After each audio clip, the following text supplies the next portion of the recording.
Ang ibang mga housemates tila may hangover pa rin sa nangyaring tapatan. Buti na lang yung surround natin, kontrolado tayo. Nag-aalala ako kay Piang na yan eh. Ayaw talaga magpatalo. Tsaka ang masama talaga, kasi silang dalawang magkatapat. Ba't kasi si Piang mismo, si Jazz pa pinili niya? Yun natin kasi siya naman kasi pumili talaga. At alam naman natin na siya din ang pipiliin. At alam din pati natin kung anong rason. Kaya ko na naman yung dinamay ako ba, kapal. Ayos. Pagdalaban na lang kayo, sinaman niyo pa ako. Isa-isa lang nangyari, tinrigger na si Jazz. Ayun, nabaril. Kahit naman sabihin natin, utak 20s na si nandun pa rin yung immaturity kay Piang. Habang kumukuha ng kanilang supplies, kinamusta rin ni JM si Jazz. Bubuan ka na kapon. Nakabubuan ka na? Bubuan? Parang. Hindi pa rin. Tataulo ko nga eh. Paisipin kasi.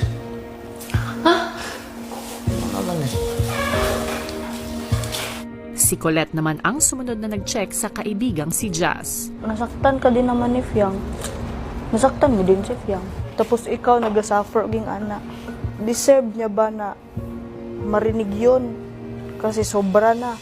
Pinapaalahanan mo lang sa mama niya. Kung alam ba ng mama niya na ganyan-ganyan yung mga gawa niya. Feeling mo po na ako, ma-realize po niya na kuan nga, tama no, naaman day ko'y maliligaw sa gawas. Dili porkit na sinabihan mo siya na masasakit. Sakit na yun sa kanya. May ano din yun na ma-realize niya. Alam ko na, na-realize din yun ni Fiang. Kahit ganun yun, na-realize niya yun. Ikaw nga, na-realize mo nga na masakit yung sinabi mo. Nung after na, ng pagbatuhan nyo, ang tanong, na-realize ba natin na tama yung binabato natin? Di ba hindi?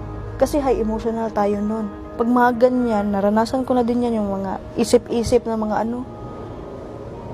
Masakit talaga siya sa ulo, literal na masakit. Ilagay mo din sa isip mo na nasaktan ka din, kaya nasabi mo yun. Nasaktan din si Fiang, kaya nasabi niya yun. Pag okay na, kausapin mo si Fiang. Thanks, Red.